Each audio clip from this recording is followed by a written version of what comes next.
ప్రేమగల తండ్రి, కృపగల దేవ, మీ దయలో మీ కృపలో తండ్రి వాక్యాన్ని గ్రహించాలని ఏదో వచ్చాము వెళ్ళామని కాకుండా తను మీ మాటల్లోని నిగూఢమైన సంగతులు మనస్సును కేంద్రీకరిస్తూ ముందుకు నడిచిపోవాలన్నదే తండ్రి మీ చిత్తమని తండ్రి మీ కుమారుడు మా సహోదరుడు ద్వారా హెచ్చరించారు.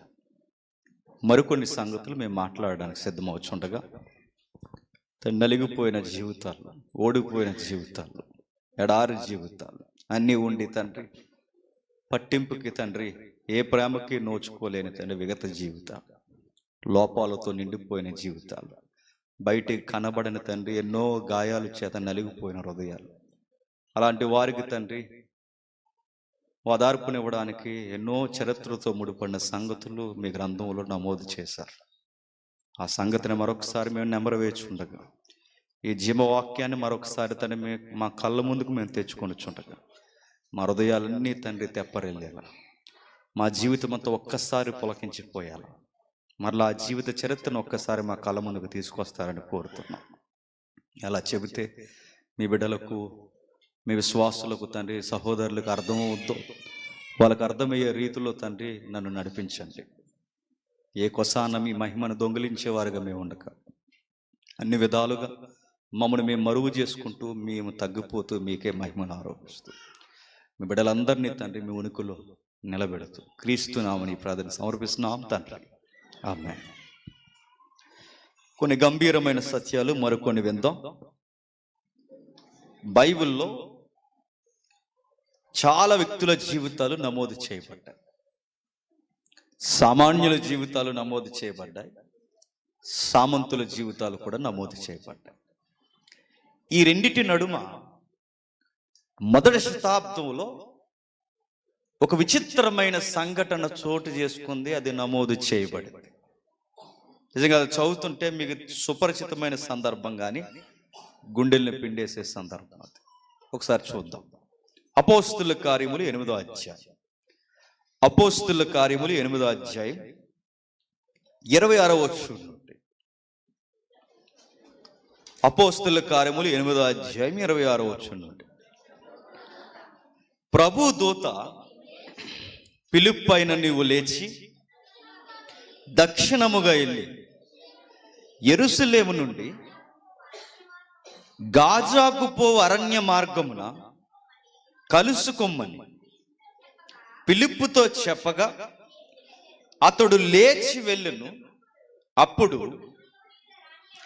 ఐథియోపియల రాణి అయిన కందాకే క్రింద మంత్రి అయిన ఆమె యొక్క ధనాగారం అంతటి మీదనున్న ఐథియోపియుడైన నపుంసకుడు ఆరాధించుటకు యెరూషలేమునకు వచ్చి ఉన్నాగుదాం. పలుమార్లు సండే స్కూల్లో తిరిగేసిన వచనాలు అవి, పలుమార్లు అనేకుల ప్రసంగికుల్లో విన్న మాటలు అవి. కానీ ఈ జీవం కలిగిన వాక్యానికి ఉన్న గొప్పతనం ఏంటంటే ఎన్నిసార్లు చదివినా ఆ వాక్యంలో నుండి దేవుడు మరలా మనతో మాట్లాడతాడు. అలాంటి నమోదు చేయని సందర్భం ఇదొకటి. ఈ నమోదు చేయబడిన సందర్భంలో ఎవరో ఉన్నాడట. ఆ వ్యక్తి పేరు లేదు, కానీ ఆయనకున్న లోపం మాత్రం రాయబడింది. ఆ వ్యక్తి పేరు ఎందుకు రాయలేదంటే తర్వాత రాయాల్సిన పేర్లు మనయే కనుక. అర్థం లేదు కదా, వెళ్ళే కొద్ది అర్థమవుతుంది.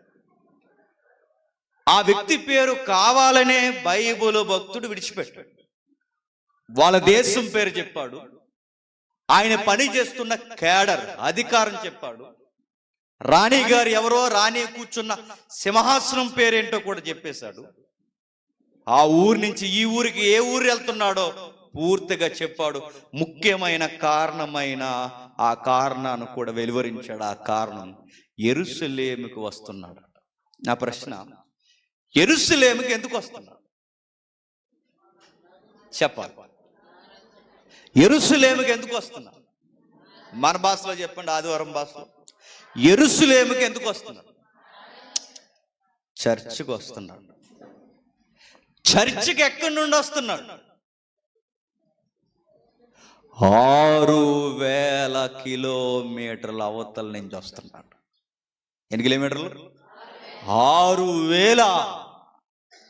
పక్కీది నుంచి ఈదికి రావాలంటే చెప్పండి 70 వంకలు మనకి. ఇలా వర్షం పడితే రాం, ఎండగాస్తే రాం, పరిస్థితులు బాగోకపోతే రాం, ఎండాకాలం రాం, వానాకాలం రాం, చలికాలం రాం. మరి ఏ కాలం వస్తాం? పోతావని పోయే కాలం డాక్టర్లు చెబితే వస్తాం. చర్చికి ఎప్పుడు వస్తాం చెప్పండి? పరిస్థితులు బాగోకపోతే వస్తాం, అయితే రాం. ఒక వ్యక్తి ఎంత దూరమైన చర్చికి క్రమం తప్పకుండా వెళ్ళిపోవాలనుకుంటున్నాడంటే సంథింగ్ దేవుని ప్రేమను ఏదో రుచి చూశాడు.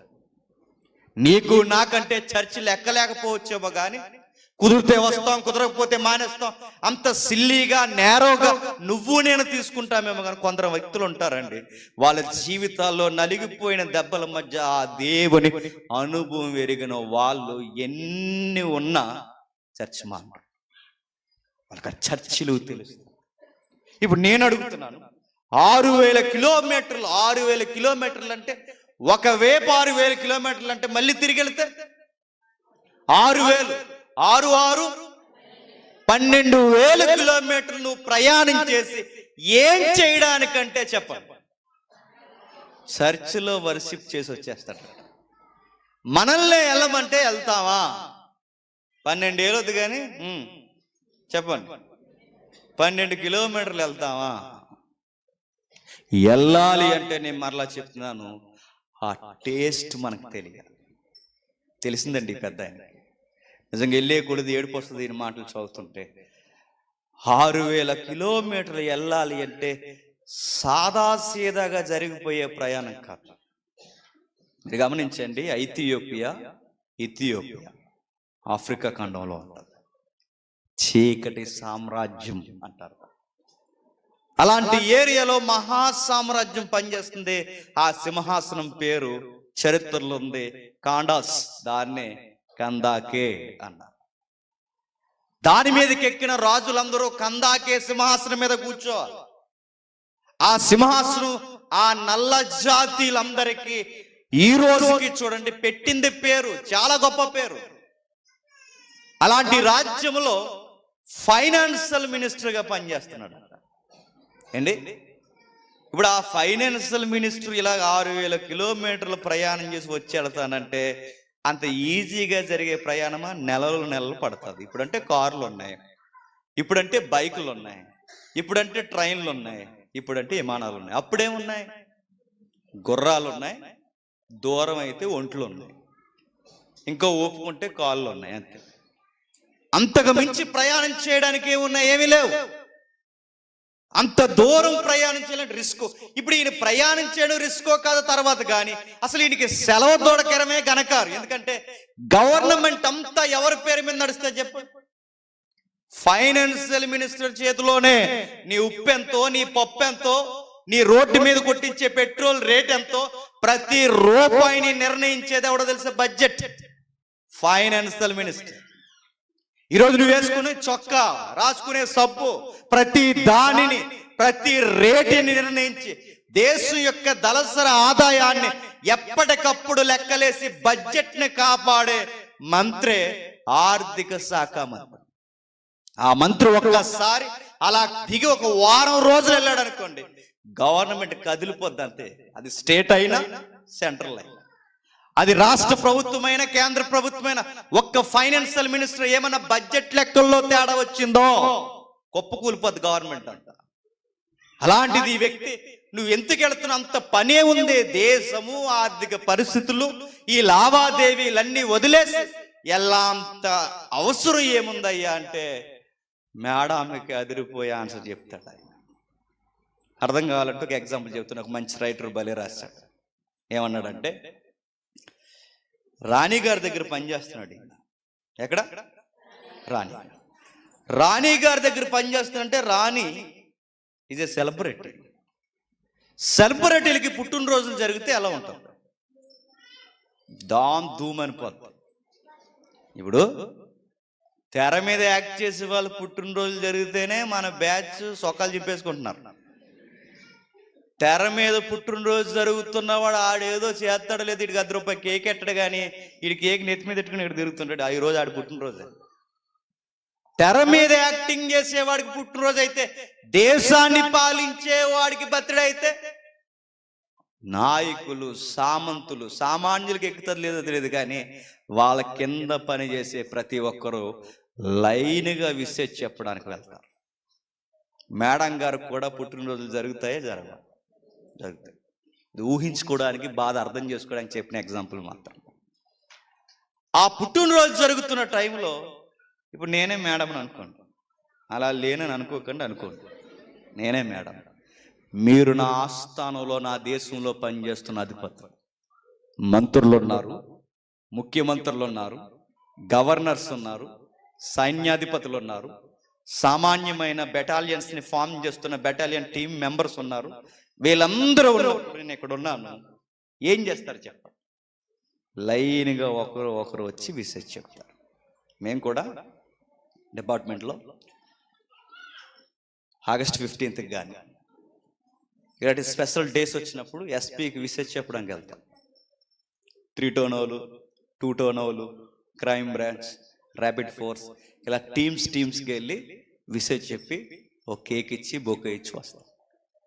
సుపీరియర్స్కి ఎప్పుడు కిందున్న వాళ్ళు ఏం చేస్తారు చెప్పండి? శుభాకాంక్షలు చెబుతూనే ఎవరైతే హెడ్ ఆఫీస్గా పనిచేస్తాడో ఆయన పక్కన వాళ్ళని పరిచయం చేస్తాడు. ఇదిగో మా స్టాఫ్ అండి, ఏదో మా బంధువులండి, మా ఆవిడండి, మా పిల్లలండి. ఇప్పుడు వచ్చారు మంత్రులు. ఎవరయ్యా? నేను ఉత్తర దిక్కుగా పనిచేస్తున్న మంత్రిని రాణి గారు. Very good. నా పక్కన ఉన్న నా భార్య, నా పిల్లలు, నాతో పనిచేస్తున్నవారు, మా అందరి తరపున చెప్తున్నాం మేడంజీ, ఇలాంటి అనేకమైన పుట్టినరోజులు మీరు జరుపుకోవాలి. మా శిష్యులకు కూడా మీకు ఎల్లప్పుడూ ఉండాలని మేము కోరుకుంటున్నాం మేడంజీ అనగానే మేడం ఏమంటుంది? థ్యాంక్ యూ, అందరూ భోంచేసేయాలని.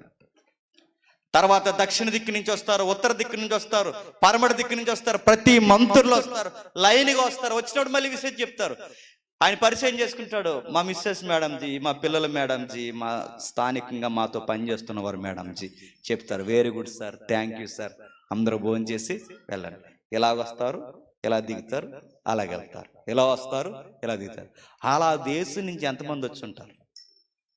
చాలా మంది వస్తారు. ఇప్పుడు అందరూ ఒకేలా చెప్తున్నప్పుడు ఏమవుతుందండి? ఆవిడ అలవాటుగా చెప్పే పదం ఏంటి చెప్పండి? థ్యాంక్స్ చెప్తుంది. పక్కన ఎవరండి అని అడుగుతుంది, మా పిల్లలండి అని చెప్తారు. ఈ అలవాటులో ఈ లైన్లో వస్తున్నప్పుడు ఆ లైన్లో కూడా వస్తాడు ఈ మంత్రి. ఏ మంత్రి? ఆర్థిక శాఖ మంత్రి. ఈ అలవాట్లో ఆర్థిక శాఖ మంత్రి ఇలా వచ్చిన వెంటనే అలవాట్లు అడుగుద్ది, అయ్యో అందరూ కుటుంబాలతో వచ్చారు, మీరు మాత్రం సింగిల్గా వచ్చారు, మీ భార్య ఏది అని పొరపాటునంటే ఏమవుతుంది చెప్పండి? అయ్యో సారీ అండి, నేను మర్చిపోయాను, మీరు నపుంసకులని అని అంటే ఏమవుతుంది? అంతమంది మధ్య ఆయన్ని చెప్పండి, ఆ మాట తల కొట్టేసినట్టు ఉంటుందో ఉండదు చెప్పండి? పోనీ అలాంటిది ఏమీ జరగలేదంటే, అనేకమైన కుటుంబాలు అనేకమైన ఫంక్షన్కి వెళ్తున్నప్పుడు ఈయన మాత్రం సింగిల్గా ఒక ఒంటరి జీవుల ప్రతి దానికి అటెండ్ అవుతున్నప్పుడు ఎన్నిసార్లు కుమిలిపోయాను. అలా ఏడుస్తూ రథమెక్కి వచ్చేస్తున్నప్పుడు ఒక రైటర్ మంచిగా వర్ణించాడు. అలా రథమెక్కి వచ్చేస్తున్నప్పుడు దారిలో ఒక ఎండిన చెట్టు కనబడిందంట. యెషయాలో ఉంటది కదా, ఆ ఎండిన చెట్టు కనబడిన వెంటనే నవ్వుకున్నాడు తనలో తాను, నీకు నాకు పెద్ద తేడా ఏమి? నువ్వు పేరుకి చెట్టువే, కానీ నీకు పచ్చదనం లేదు. నేను పేరుకి మనిషినే, కానీ నాలో ఏ పచ్చదనం లేదు. నేను ఆర్థిక మంత్రిని. నేను కూర్చుంటే కూర్చుని ఉన్నారు, లెగిస్తే లెగిసేవారు ఉన్నారు, కానీ నా అన్నవారు నాకెవరు లేరు. ఎండిన చెట్టు, నీకు నాకు పెద్ద తేడా ఏమీ లేదు. ప్యాలెస్కి వెళ్ళిపోతారు, తీసుకెళ్ళిపోతారు. ఆ ప్యాలెస్కి వెళ్ళిన తర్వాత ఆయన ఆర్థిక మంత్రి కనుక ఆయన దగ్గర చాలా మంది పని చేస్తారు. వంట పని చేసే వాళ్ళు ఉంటారు, బట్టలు ఉతికే వాళ్ళు ఉంటారు, బెత్తేసేవారు ఉంటారు, అందరూ ఉంటారు. అందరూ పనులు చేస్తారు. రథం దిగిన వెంటనే ఆయన లోపలికి తీసుకెళ్లారు. లోపలికి తీసుకెళ్లి కూర్చోబెట్టారు. చకచక ఆయనకి స్నానాన్ని సిద్ధం చేశారు. ఉతికిన వస్త్రాలు ఇచ్చారు. ఆ ఉతికిన వస్త్రాలు ఇచ్చిన వెంటనే ఆ తర్వాత ఆయనకు భోజనం సిద్ధపరిచారు. భోజనం చేశారు. భోజనం ఆయన అలా శారదీరుతున్నప్పుడు ఆ ఇంట్లో ఉన్న వాళ్ళందరూ, పనిచేసే వాళ్ళందరూ వచ్చి ఒక మాట అడుగుతారు, అయ్యా మీరు ఏమనుకోనంటే అన్నీ ఉతికేసామండి, అన్నీ చక్కబెట్టేసామండి, అంతా బాగుంది సార్. మీరు ఏమనుకోనంటే మీరు పర్మిషన్ ఇస్తే చాలా టైం అయింది, ఇంటికి వెళ్ళమంటారా? వెళ్ళండి అనే లోపే ఓ మాట అంటారు, మళ్ళీ ఏడుపు వచ్చే మాట. అంటే ఏమి లేదు సార్, చాలా ఆలస్యమైంది, మా ఇంటికాడ మా ఆడది ఎదురు చూస్తుంది, మా పిల్లలు ఎదురు చూస్తారు. ఏమైపోయి ఉంటాడు చెప్పండి? చే నా దగ్గర పని చేస్తున్నవాడు కూడా కుటుంబం ఉంది కానీ చెప్పండి, నాకు కుటుంబం. నా దగ్గర పని చేస్తున్న వాడికి కూడా పిల్లలు ఉన్నారు కానీ నాకు పిల్లలు. ఇలాంటి బాధలు ఆయన తినేస్తున్నప్పుడు ఆయనకు ఓదార్పునిచ్చే పుస్తకం ఏదన్నా ఉంది అంటే చెప్పండి, యెషయా గ్రంథం. ఆ యెషయా గ్రంథం చదివే అలవాటు ఉంది. ఆ మాట ఆయన చదువుతున్నప్పుడు ఆయన ఏమైపోయి ఉంటాడో చెప్పను. ఒకేసారి పచ్చగొన్న ఆకులకి ఒకేసారి గాలి తగితే ఆ చెట్టు ఒకేసారి ఎలా అయితే రెపరెపలాడిపోద్దో, ఆ బాధల్లో ఉన్న మనిషికి ఒక్కసారి అక్కడున్న వాక్యం తగిలిన వెంటనే ఏమైపోయి ఉంటాడు చెప్పు? ఒలకించిపోయి ఉంటాడు. ఏ వాక్యం అది? చూద్దాం ఒకసారి. యెషయా గ్రంథం 56వ అధ్యాయం. యెషయా గ్రంథం 56వ అధ్యాయం 3వ వచనం. యెహోవాను హత్తుకొను అన్యుడు నిశ్చయముగా తన జనులలో నుండి నన్ను వెలివేయనని అనుకొనవద్దు. షండు నేను ఎండిన చెట్టునని అనుకొనవద్దు. ఎండిపోయిన చెట్లు చూసినప్పుడు నీ బతుకు నా బతుకు ఒకటే అని మిమ్మల్ని మీరు నిర్ణయించుకోవద్దు. నేను నియమించిన విశ్రాంతి దినములను ఆచరించుచు నాకిష్టమైన వాటిని కోరుకొనుచు నా నిబంధనను ఆధారం చేసుకొని సండులను గూర్చి యెహోవా ఎలాగూ సెలవిచ్చుచున్నాడు, నా ఇంటను, నా ఇల్లు, దేవుడి ఇల్లు అంటే నా పరలోకంలో నా ప్రాకారంలో ఒక భాగము వారికి ఇచ్చేదను, కొడుకులు కూతుర్లని అనిపించుకొనుట కంటే శ్రేష్టమైన పేరు వారికి పెట్టుచున్నాను, కొట్టివేయబడని నిత్యమైన పేరు వారికి పెట్టుచున్నాను. ఈ మాటలు జీవితంలో నలిగిపోయిన ఆ వ్యక్తి, లోపాలున్న ఆ వ్యక్తి చదువుతుంటే ఒక్కసారి ఆ మనసు ఏమైపోయి ఉంటే చెప్పండి, ఆ దేవుని ప్రేమకు పులకించిపోండి. ఎందుకు చెప్పినా, ప్రపంచంలో సుమారు 840 మత గ్రంథాలు ఉన్నాయి. 840 మత గ్రంథాల్లో ఏ గ్రంథంలో కూడా నపుంసకుల్ని గౌరవించని గ్రంథాలే ఉన్నాయి తప్ప గౌరవించే గ్రంథం ఏదన్నా ఉందంటే ఒకే ఒకటి చెప్పండి, బైబిల్ మాత్రం. ఏ లోపాలున్నవాడైనా, వాడు ఎలాంటి వాడైనా, వాడు ఎంత పీకల్లోతు నష్టాల్లో కూరుకుపోయిన వాడినైనా విడవని ప్రేమ ఏ గ్రంథంలో అయినా ఉందంటే చెప్పండి, బైబిల్లో ఉన్న దేవుని ప్రేమ మాత్రం. ఎలాంటి వాడినైనా, ఎన్ని లోపాలున్న వాడినైనా, ఎంత జీవితంలో చిందరవందరైపోయి చావుకు దగ్గర అయిపోయిన వాడినైనా పలకరించే దేవుడు ఎవరైనా ఉన్నాడంటే యెహోవా దేవుడు మాత్రం. చదివాడు, ఆశ్చర్యపోయాడు. ఆ చదివిన మనస్సు పొలకించిపోయింది. ఈ గ్రంథంలో ఉన్న దేవుడు ఎక్కడ ఉంటాడు? ఈ గ్రంథంలో ఉన్న దేవుని సన్నిధి ఎక్కడ దొరుకుతుంది? ఈ గ్రంథంలో ఉన్న దేవుని సన్నిధిలో ఆరాధించాలి అంటే ఆ సన్నిధి ఎక్కడుంది? మన దేశంలో లేదు. ఆ సన్నిధి ఎక్కడుంది? ఈ చీకటి ఖండంలో ఎక్కడా లేదు. ఆ దేవుని సన్నిధి ఎక్కడుందని తెలుసుకున్నప్పుడు ఆయనకి ఇన్ఫర్మేషన్ వచ్చింది, యెరూషలేములో. ఆ యెరూషలేములో ఉన్న దేవుని ఒక్కరోజు ఆరాధిస్తే చాలు. ఎందుకంటే ఈ దేవుడు నాతో మాట్లాడుతున్నాడు. మేడం దగ్గరికి వెళ్తాడు. మేడం, రాణి గారు ఉన్నారు కానీ రాణి గారిని సెలవు అడుగుతాడు. మేడం, నాకు సెలవు కావాలి మేడం. దేనికి సెలవు? దేనికంటే సెలవు? బీచ్కి వెళ్ళడానికి కాదు. దేనికి నీకు సెలవు కావాలంటే విచిత్రమైన ఆన్సర్ చెప్తాడు, యెరూషలేములో ఉన్న యెహోవాను ఆరాధించడానికి. పిచ్చా నీకు? మన చీకటి ఖండంలో ఎన్నో దేవీ దేవతలు దేవుళ్ళు ఉండగా, ఇంతమంది దేవీ దేవతలు దేవుళ్ళు ఉండగా ఇంతమంది గుడులు గోపురాలు పుణ్యక్షేత్రాలు ఉండగా ఎక్కడో 6000 కిలోమీటర్ల అవతలున్న ఆ దేవుడి దగ్గరికి పోతాడు. నీకు ఏమైనా పిచ్చా?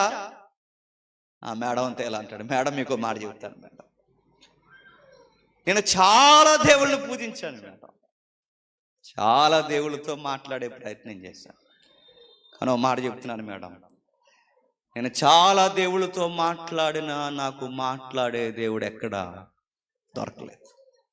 నేను చాలా దేవుళ్ళని ఆరాధించాను కానీ నన్ను అర్థం చేసుకున్న దేవుడు నాకు ఎక్కడ దొరకలేదు. అందుకే మేడం చెప్తున్నాను, నాతో మాట్లాడిన దేవుడిని ఆరాధించడానికి యెరూషలేమునకు వెళ్తాను. నాకు సెలవు కావాలి.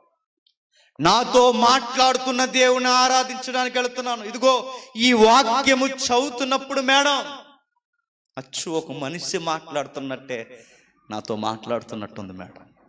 నేను వెళతాను. 6000 కిలోమీటర్లని మనం లెక్క ఎలా వేయగలమని చెప్పనా? పక్కనే ప్రయాణం చేస్తుంటే సహారా ఎడారి తగులుద్ది. ప్రపంచంలో అతిపెద్ద ఎడారి ఏంటండి? సహారా ఎడారి. ఆ సహారా ఎడారిని కలుపుకుంటూ చీకటి ఖండం నుంచి ఐగుప్తి వరకు సరాసరి పారే ఒక నది ఉంటుంది. ఆ చీకటి ఖండంలో విక్టోరియా ఫాల్స్ అంటారు వారు. అక్కడ పుట్టిన చిన్న చిన్న శాఖలే ఒక నది అయితే, ఆ నది రాను రాను మహాజీవనది అయితే, ఆ జీవనది పేరే నైలు నది. ఆ నైలు నది ఒడ్డునే ప్రయాణం చేస్తారు. నైలు నది పొడవు ఎంతంటే సుమారు 6000 కిలోమీటర్లు. ఆ రోజుల్లో 6000 కిలోమీటర్లు అంటే ఇప్పుడు నదీ పరివాహక ప్రాంతం గుండా ప్రయాణం చేస్తూ వస్తే ఇప్పుడు ఈ నది పక్కనే వచ్చాడు. సహారా ఎడారి దాటాడు, భయంకరమైన అడవులు దాటుతున్నాడు, భయంకరమైన దేశాలు దాటుతున్నాడు. ఇన్ని దాటి యెరూషలేముకు వస్తున్నాడు. ఏముందయ్యా అక్కడికి వెళ్ళిపోతున్నావంటే ఆ మేడం మళ్ళీ చెప్తాడు, మేడం అక్కడ మాట్లాడే దేవుడు ఉన్నాడు. వచ్చాడు. వస్తున్నప్పుడు ఏం జరుగుతుంది ఒకసారి 8వ అధ్యాయం 26వ వచనం చదవండి. చదువుదాం ఒకసారి. నీవు లేచి దక్షిణముగా వెళ్ళి యెరూషలేము నుండి గాజాకు పోవు అరణ్య మార్గమును కలిసి ఫిలిప్పుతో చెప్పగా, అప్పుడు ఐథియోపియల రాణి అయిన కందాకే క్రింద మంత్రి అయి, ఒకసారి ఆగుతాం, ఎవరు ఎదుర్కోవడానికి వస్తున్నారండి? ఒక సేవకుడు రక్షణ లేని విశ్వాసం ఎదుర్కోవడానికి వస్తున్నాడు. ఎక్కడి నుండి ఎక్కడికి వస్తున్నాడట? ఎక్కడి నుండి? ఫిలిప్ ఎక్కడున్నాడు? చదవండి, ఎందుకన్నా మంచిది. అర్రే ఫిలిప్ ఎక్కడున్నాడు ఒకసారి చదవండి, మళ్ళీ వచ్చిన చదవండి. అర్రే ఫిలిప్ ఎక్కడున్నాడు? ఇంచుమించు సమరయ బోర్డర్లో ఉన్నాడు. అక్కడి నుండి ఈ గాజాకు పో మార్గం వరకు అంటే సుమారు ఎన్ని కిలోమీటర్లు చెప్పనా? 129 కిలోమీటర్లు వస్తారట. 129 కిలోమీటర్లు ఒక పాస్టర్ గారు పరిగెట్టి ఆ ఫిలిప్ అనే పాస్టర్ గారు అక్కడికి వచ్చి నిలబడ్డాడు. వింత ఏంటో చెప్పనా? ఫిలిప్ అనే పాస్టర్ గారు ఒక్కరే రాలేదట. మరి ఫిలిప్పుతో పాటు పరిశుద్ధాత్ముడు కూడా వచ్చి అక్కడ నిలబడ్డాడు. ఆనందకరమైన మాట ఏంటి చెప్పనా? ఈ నపుంసకుడు ఎదురొస్తుంటే, ఈ నపుంసకుడు పరుగులు తీస్తుంటే, ఏ దేవుణ్ణి ఎతకాలని ఈ మనుషుడు వస్తున్నాడో ఆ దేవుని సన్నిధినే నపుంసకుడిని ఎత్తుక్కుంటూ వచ్చి గాజా మార్గంలో నిలబడ్డదట. ఓ మాట నేను చెప్పనా? యెరూషలేము మందిరంలోనికి ఈ రోజుకి అన్యులు గాని, సండులు గాని, ఆడంగితనం గలవారు గాని, ఇతరులు మతస్థులు గాని, కొందరు ఆడవారు గాని దేవాలయంలో ప్రవేశించకూడదని ఆ ద్వారబంధం ఉంటుంది చూసారా? ఆ బయట కుడివైపున బోర్డు కొట్టేసి ఉంటుంది. ఇప్పటికీ బయట బోర్డు మీద ఉంటుంది ఏమన్నా తెలుసుగో, కొందరు వ్యక్తులు లోపలికి రాకూడదు, అన్యుల లోపలికి రాకూడదు, సండుల లోపలికి రాకూడదు, ఆడంగి తన వాళ్ళ కలవారు రాకూడదు, రుసుములు నలిగిన వారు లోపలికి రాకూడదు, కొన్ని పాయింట్స్ రాసి ఉంటాయి. కానీ దేవుడు ఎలా అంటాడు చెప్పనా, ఆ మనుషుల లోపలికి రావడం కాదు, ఆ మనిషిని ఎదుగుతూనే దేవుడు చెప్పండి మార్గంలో ఎదురొచ్చేసాడు. వచ్చి నిలబడ్డాడు. నిలబడితే పిలుపు చూసే సమయానికి ఆ మనిషి ఏం చేస్తున్నాడండి? మళ్ళీ చెప్పండి. పిలుపు వచ్చి చూసే సమయానికి ఆ మనిషి ఏం చేస్తున్నాడు? ఇంకో మాట చెప్పండి. అది బైబిల్ చదువుతున్నాడు. ఏం చేస్తున్నాడు? బైబిల్ చదువుతున్నాడు. ఎలాంటి పొజిషన్లో బైబిల్ చదువుతున్నాడట? ప్రయాణంలో బైబిల్ చదువుతున్నాడు. ఓ మాట్లాడుతున్నాను చెప్పండి. బైబిల్ చదువుతున్న ఆ వ్యక్తిని చూసి దేవుడు పిలుపుని పంపిన తర్వాత రథాన్ని ఆపు పిలుపు అని చెప్పలేదు. ఎందుకంటే రథం ఆపొద్దు. ఎందుకు రథం ఆపొద్దో చెప్పనా? నువ్వు రథం ఆపడం స్టార్ట్ చేస్తే ఆ మనిషి బైబిల్ చదవడం ఆపేస్తాడు. దేవుడు ఎలాంటి చెప్పనా, మనం బైబిల్ చదువుతుంటే ఎవ్వరూ మనం డిస్టర్బ్ చేయకూడదని కోరుకుంటాడు. ఇందాక అన్న చెప్పాడుగా, మనం వాక్యాన్ని ధ్యానిస్తున్నప్పుడు, వాక్యాన్ని వింటున్నప్పుడు మనం వింటున్న దాన్ని ఎవరు డిస్టర్బెన్స్ చేయకూడదని చూస్తాడు. అంతగా ఎదురు చూస్తాడు. పిలుపు ఆ చదువుతున్న దాన్ని ఆపమని లేదు, ఆ ప్రయాణాన్ని ఆపమని. ఎందుకంటే ఆ ప్రయాణం ఆపితే బైబిల్ ఆపేస్తాడు, బైబిల్ ఆపేస్తే దేవుడు మాట అంటే ఆ మనిషికి అర్థమవుతుంది. అందుకే ఎన్ని రణగణధ్వనులున్నా, ఎన్ని ఇబ్బందులున్నా నువ్వు పరిగెట్టు, రథం ఆపొద్దు. ఎందుకంటే నువ్వు రథాన్ని ఆపితే మనిషి బైబిల్ ఆపుతాడు. అందుకే రథం ఆగకూడదు, బైబిల్ చదువు ఆగకూడదు, నువ్వు ఆగకూడదు, పరిగెట్టు. ఫిలిప్ గారి మినిస్ట్రీ అంటది చెప్పనా, పరిగెట్టే మినిస్ట్రీ అయింది. ఆయనతో మన శిష్యకంగా జాయిన్ చేసేయాలండి ఎవరిని? చర్చికి రాని వాళ్ళందరినీ. ఆయన ప్రసంగాలన్నీ ఎలా ఉంటాయి చెప్పిన, పరిగెడతాం. ఎక్కడికి పోవంటే అక్కడ పక్కన ఒక గంట ప్రసంగం ఉంది, 120 కిలోమీటర్లు పరిగెట్టాలి రా అంటాడు. ఎంత? 129. ఏమో పరిగెట్టాడో లేదా పరిశుద్ధాత్మ తీసుకొచ్చాడు తెలియదు, కానీ మొత్తం మీద ఆయన పరుగు ఆయన పరిచర్య. పరిగెడుతూ ప్రసంగం, పరిగెడుతూ వాగ్దాటి, పరిగెడుతూ డిస్కషన్, పరిగెడుతూ దేవుడి కోసం పంచుతున్నాడు. చూడు, నేను అడుగుతున్నాను, నేను పరిగెడుతూ చెప్పమన్నాడా? పరిగెడుతూ వినమన్నాడా? పరిగెడుతూ ఆయన కూర్చుని 4 మాటలు పక్కడు మార్చమన్నాడా? కొడుకులో మధ్య కదలకన్నా కూర్చుని శ్రద్ధగానమాట, అయినా బతకమ్మన్నాడు.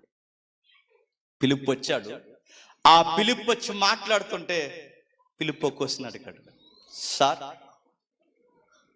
మీరెవరో నేనెవరు, ఈ పరిచయాలన్నీ కాకుండా ఒక మాట అడుగుతున్నాను, మీరు చదువుతున్నది గ్రహిస్తున్నాను. మై డియర్ బ్రదర్, ఇందాక నుంచి చదువుతున్నాను, ఎక్కడి నుంచో చదువుతున్నాను, ఎప్పటి నుండో చదువుతున్న నాకు ఒక విషయం స్ట్రైక్ అవ్వట్లేదు. ఒక విషయం నన్ను చాలా తొలిసేస్తుంది.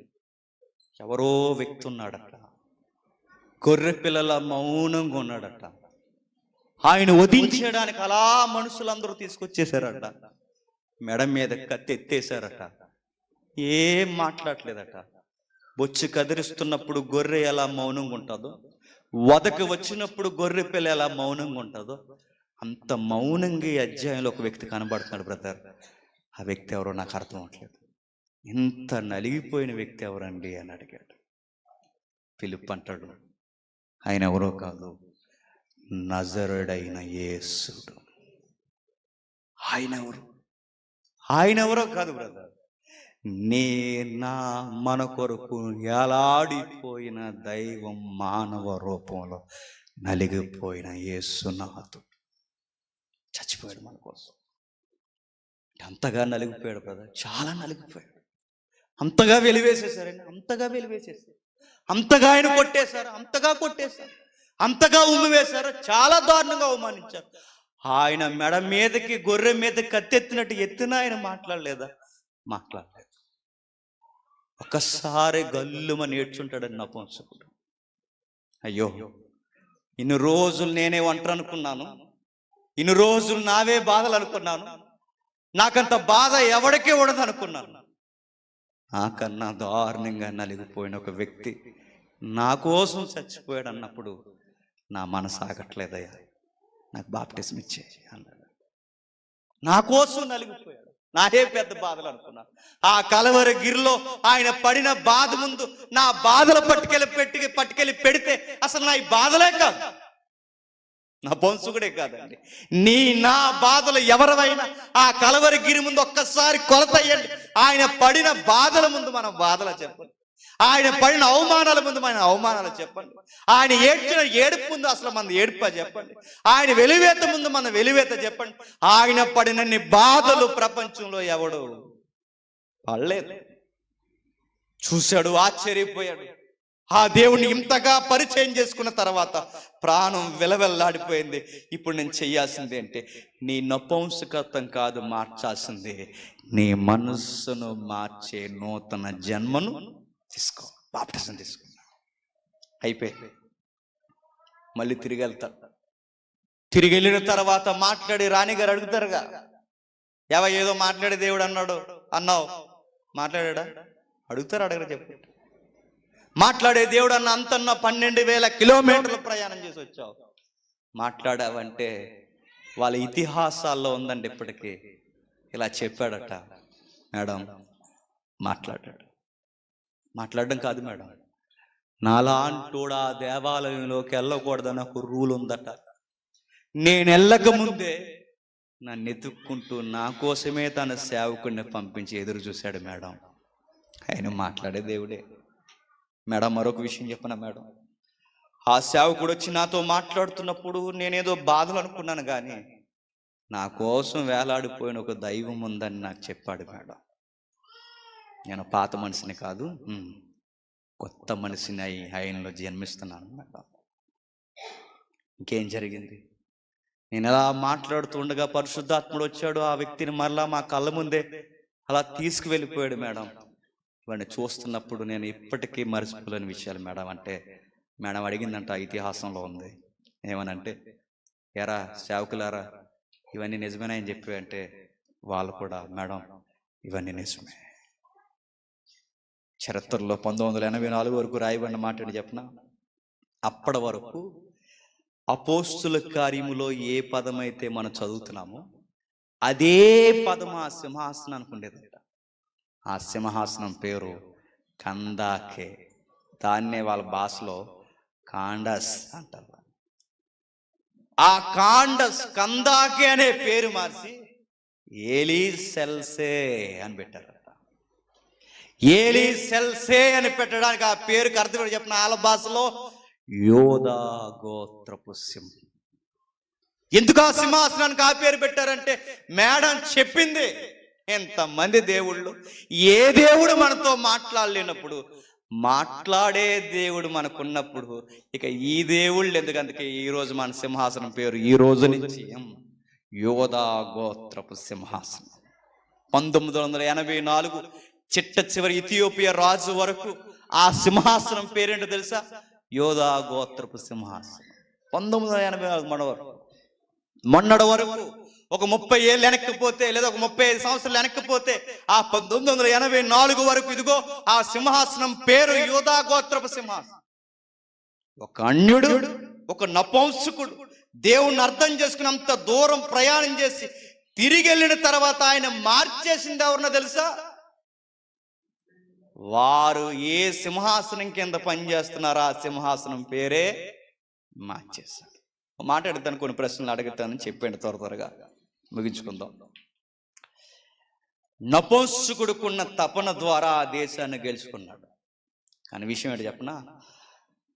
మనకున్నంత బైబుల్ ఆయన దగ్గర ఉందో చెప్పండి. ఆయన దగ్గర ఉన్న ఒకే ఒక్క పుస్తకం. ఏ పుస్తకం? యెషయా. ఒక్క యెషయా గ్రంథం ఉంటే దేశాన్ని కుదిపేసి బైబుల్ రికార్డ్స్లో రాయబడ్డాడు. ఆయన దగ్గర ఒక్క పుస్తకం ఉంటే ఈ రోజుకి మనకి వింత అయిపోయాడు. మన దగ్గర ఉన్నాయి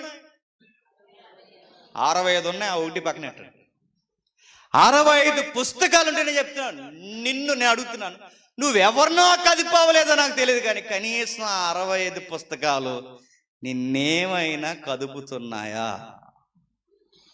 రెండో ప్రశ్న, ఆయన దేశం అంతా తిరిగిన ఆయన దేశంలో ఒక్క చర్చ్ లేదు. ఆయన చర్చికి పోవాలంటే ఎన్ని వేల కిలోమీటర్లు ప్రయాణం చేయాలి? 12,000 కిలోమీటర్లు ప్రయాణం చేయాలి. మనకి ఊరికి 70 చర్చిలు ఉన్నాయి. మనకి ఈదికి ఒక చర్చ్ ఉంది. మన చర్చి ఆ ఈది దాటి ఈదికి వస్తారు. అయినా వస్తామా? రాము. కిలోమీటర్ కాదు కదా, కనీసం 100 మీటర్లు కూడా లేదు, అయినా మన చర్చికి వస్తామా? ఆ మనిషికి బైబిల్ పూర్తిగా లేదు, ఆ మనిషికి చర్చి దగ్గరలో లేదు, అయినా ఆ దేశాన్ని మార్చేశాం. మరో మాట చెప్పనా?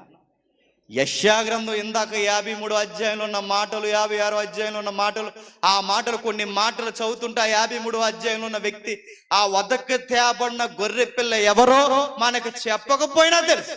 ఎవరై? మనకు పిలుపే కాదు, ఇక్కడున్న సేవకులు చెప్పకపోయినా తెలుసు. ఆ అధ్యాయంలో ఉన్నది ఎవరో మనకు తెలుసు. ఎవరు? యేసుక్రీస్తు వారు. ఓ విషయం చెప్పనా? మనకన్నా ఏమాత్రం బైబిల్ జ్ఞానం లేని వ్యక్తి దేశాన్ని గెలుచుకున్నాడు. ఆయనకన్నా ఎక్కువ బైబిల్ జ్ఞానం ఉంది, ఆయనకన్నా ఎక్కువ బైబిల్ మన దగ్గర ఉంది, ఆయనకన్నా ఎక్కువగా చర్చి మనకు దగ్గరకు ఉంది, ఆయనకన్నా అన్ని వస్తువులు మనకున్నాయి. కానీ ఆయనలా మనం ఆత్మీయంగా చెప్పండి ఫలించలేదు. ఇప్పుడు నేను అడుగుతున్నాను, చెప్పండి, అన్నీ ఉండి ఫలించలేను నపుంసకుడు అంటారా? చెప్పాలి. ఏమీ లేకపోయినా ఫలించునోడిని నపుంసకుడు అంటారు? చెప్పండి, చెప్పాలి. అన్నీ ఉండి ఫలించలేని వాడు నపుంసకుడు, ఏమీ లేకపోయినా ఫలించిన వాడు చెప్పండి దేవుని కుమారుడు. ఇప్పుడు మనం చెప్పండి, అన్నీ ఉన్న మనం ఫలించామా? ఏమీ లేని ఆయన ఫలించాడు? చెప్పండి. ఇప్పుడు ఎవరు నపుంసకులు? ఇప్పుడు ఎవరు పేర్లు రాసుకోవాలి? అందుకే పేరు రాయలేదు బైబిల్లో. ఎవరైతే ఫలించలేదో, ఫలించని ప్రతి ఒక్కరు ఎవరు చెప్పండి? నీకు వసతులు ఉన్నాయి, నీకు చర్చ్ ఉంది, నీకు బైబిల్ ఉన్నాయి, నీకు బైబిల్ జ్ఞానం ఉంది, నీకు సేవకులు అందుబాటులో ఉన్నారు, ఇన్ని ఉన్నా మనం దేవుని కోసం ఫలించకపోతే మనం ఎవరని చెప్పనా? పనికి రాని ఎండిన చెట్టులము, పనికి రాని ఫలము లేని చెప్పండి నపుంసకుడు. ఆ ఒక్క వ్యక్తి దేశాన్ని అలుముకునే విచిత్రమైన సంఘటన నమోదు చేశాడు. ఏం జరిగిందో ఒక్కసారి వచనాలు చదవడం ముగించేసుకుందాం. అపోస్తుల కార్యములు ముగించుకుందాం. అపోస్తుల కార్యములు 8వ అధ్యాయం 26వ వచనం. ప్రభు దూత నీవు లేచి యెరూషలేము నుండి గాజాకు పో మార్గమును కలుసుకొనమని ఫిలిప్పుతో చెప్పగా అతడు లేచి వెళ్ళెను. ఐథియోపియల రాణి అయి కందాకే కింద మంత్రి అయి ఆమె యొక్క ధనాగారం అంతటి మీద ఐథియోపియుడై ఆరాధించుటకు యెరూషలేమునకు వచ్చిన ఒక మాట అడుగుతున్నాను, చివరిగా నేను ముగించేస్తాను. ఆరాధించడానికి దేశపు ఆర్థిక లావాదేవీలు పక్కనెట్టు వచ్చాడట. మరి మనమేం పక్కనెట్టాలి చెప్పండి? మనమేమైనా ఆర్థిక మంత్రులమా? పోనీ ఈదికి నెంబర్లమా? పంచాయతీ ప్రెసిడెంట్లమా? పోనీ గవర్నమెంట్ ఎంప్లాయీలమా? ఏముందండి మన చర్చికి రాకపోవడానికి చెప్పండి? ఈడ్చితే మన దగ్గర మరలా చెప్తున్నాను, ఓ గంట పని చేస్తే 16 గంటలు ఖాళీ మనం. ఆయన ఎక్కడికి రావని చెప్పండి? చర్చికి రావు. ఎందుకు ఇలాంటివి రాశాడో తెలుసా? దేవుడు నీకు నాకు సిగ్గు కలగాలని రాయించాడు. ఎక్కడ ఇథియోపియా, ఎక్కడ యెరూషలేము, అక్కడ నుంచి ఇక్కడ దేనికి వస్తున్నావయ్యా అంటే ఆరాధించడానికి వస్తున్నాను. ఇలా ఎన్నిసార్లు వస్తావయ్యా అంటే నా ఊపిరున్నంత కాలం, ఆ దేవుడు ఆకర్షించినంత కాలం ఆయన ఆరాధించుకుంటూనే ఉంటాను. నేను చర్చిలు నీకు తెలియాలంటే గుర్తుపెట్టుకో, ఈ దేవుడు మాట్లాడు, నువ్వు సెరిగితే నేను చెప్తున్నాను, నువ్వు చర్చికి ఎన్ని పనులున్నా మానేసి వస్తావు. వర్షం వస్తే రానండి, ఎండగాస్తే రానండి, చలేస్తే రానండి, ఎప్పుడు వస్తారండి అంటే రోగం వచ్చినప్పుడు వస్తానని అనుకోండి. అలాగే వచ్చేలాగుంటే నీకు అన్ని ఆఫర్లు ఇస్తాడు దేవుడు. ఏంటి? రోగాలు. గుర్తెట్టుకో, అన్నీ బాగుండాలి, అన్నీ కుదిరినప్పుడు కాదు చర్చికి, అన్నీ కుదిరించుకుని రావాలి చర్చికి. ఆర్థిక మంత్రి ఏం కాదుగా, నువ్వు ఫైనాన్షియల్ మినిస్టర్ ఏం కాదుగా, నువ్వేం హోమ్ మినిస్టర్ ఏం కాదుగా, నీకు మంత్రి పదవి ఎమ్మెల్యే పదవి ఏమి ఇవ్వలేదుగా, పంచాయతీ ప్రెసిడెంట్ కూడా కాదుగా. మనం ఏమీ కానప్పుడు చర్చికి ఎందుకు రా ఇలాంటి తరగతులు చదువుతున్నప్పుడు కూర్చుని విని. ఎందుకంటే ఈ దేవుడు మాట్లాడే దేవుడు. ఏ రోజు ఏ సేవకుడు నోట నీతో మాట్లాడతాడో మనకి తెలియదు. ఏ గ్రంథం నుంచి ఏ వాక్యం నుంచి నీతో మాట్లాడతాడో నాతో తెలియదు. మాట్లాడే దేవుడు మాట్లాడతాడు. ఆయన మాట్లాడితే ఎంత పీకల్లోతు కష్టాల్లో కూరుకుపోయినా చెప్పండి, ఒక్కసారి చెట్టుకు గాలేస్తే ఆకులన్నీ ఎలా ఒక్కసారి ఎగురుతాయో మన మనసు కూడా అంత తేలికైపోతుంది. ఈయన మాట్లాడేది. ఆయన పట్టుకుని ఆయన ఆరాధించడం ప్రారంభిస్తే మన దుఃఖాలకి, మన శ్రమలకి, మన బాధలకి అన్నిటికీ సమాధానం ఎక్కడ దొరుకుతుందో చెప్పనా? ఆయన సన్నిధిలో దొరుకుతాం. ప్రభు అయిన యేసుక్రీస్తు వారు ఈ రోజుకి బాగా వినండి, నిన్నెక్కడికో పరిగెట్టమని అనలేదు. ఎక్కడ 2-3 నా నామాన్ని కూడుకుంటారో చెప్పండి. ఈ నెల చెప్పనా, ఇప్పుడు నా దగ్గరికి రా అనలేదు, ఆయనే చెప్పండి మన దగ్గరకు వచ్చేసాడు. ప్రతి నెల వస్తాడు ఇలాంటి తరగతుల్లో, ప్రతి ఆదివారం వస్తాడు మీ చర్చల్లో, మీ గృహ కూడికల్లో. ఎక్కడ పెడితే ఆయన దగ్గరికి నువ్వు వెళ్ళడం కాదు, ఆయనే మన దగ్గరికి వస్తాడు. ఆయన వస్తే ఏమంటాడు? ఈ వాక్యాలు తీస్తే ఈ వాక్యాల్లోంచి మాట్లాడతాడు. మీకు మనుషులు ఎవరు సలహా ఇచ్చినా గుర్తుపెట్టుకోండి, ఆ మనుషుల సలహాలైనా మనం బాధిస్తాయేమో, కానీ ఈ దేవుడు మాట్లాడితే నిజంగా చెప్తున్నాను, ఆకాశం భూమి గతించిపోవాలి కానీ ఆయన ప్రేమ ఎప్పటికీ మనల్ని విడవదు. నపుంసకుల్ని ప్రేమించిన దేవుడు, లోపాలున్న వ్యక్తుల్ని ప్రేమించిన దేవుడు. ఈరోజు కనబడని లోపాలు నీలో నాలో ఎవరికైనా ఉంటే నేను చెప్తున్నాను, ఈ రోజుకి నిన్ను నన్ను కూడా ప్రేమిస్తున్నాను. నీ లోపాలు చేత దుఃఖపడి కృంగిపోకు. నీకేమైనా శ్రమలుంటే జీవితం ఎలా ఉందేటని వాలిపోకు. నీకేదన్నా కన్నీరు వస్తే ఎక్కడెక్కడో పోయారు, ఆయన దగ్గర వేడు. నీ కన్నీరును ఆనంద బాష్పాలుగా మార్చేస్తాడు. నీ దుఃఖాన్ని ఊదండగా మార్చేస్తాడు. ఎవరు లేరు నన్ను పట్టించుకునే వారిని ఒంటరితనంగా ఏడుస్తున్న నేను, సైన్యములకు అధిపతి యెహోవా నేనున్నానని పరిస్థితుల్లో నుంచి సెలవిస్తాడు. అట్టి దేవుడు నీకు కావాలంటే తూచా చెప్పకుండా పోవాల్సింది ఎక్కడికి చెప్పండి? ఎరుసలేమా? ప్రతి ఆదివారం చెప్పండి. ఎరుసలేం వెళ్ళకండి, 150,000 తీసుకుంటున్నారట సండే చర్చికి రండి. ఎందుకంటే ఇప్పుడు దేవుడు ఎరుసలేంలో లేడు. ఆదివారం ఎవరు ఎక్కడ కూరుకుంటారో చెప్పండి, అక్కడ ఉంటాడు. ఎరుసలేంలో కూడుకున్నా అక్కడ కూడా ఉంటాడు. కాబట్టి ప్రతి ఆదివారం రండి, ప్రతి నెల రండి. ఇలాంటి సేవకులు గొప్ప మాటలు చెప్పినప్పుడు ఆలకించండి. దేవుడు ఏం మాట్లాడుతున్నా ఆ మాటలు జాగ్రత్తగా తీసుకుని గుండెల్లో దాచుకుని ఇంటికి వెళ్ళిపోండి. మీ దేవుడు మిమ్మల్ని దీవించి మరింత ప్రేమించునుగాక. ఆమేన్. ప్రార్థన.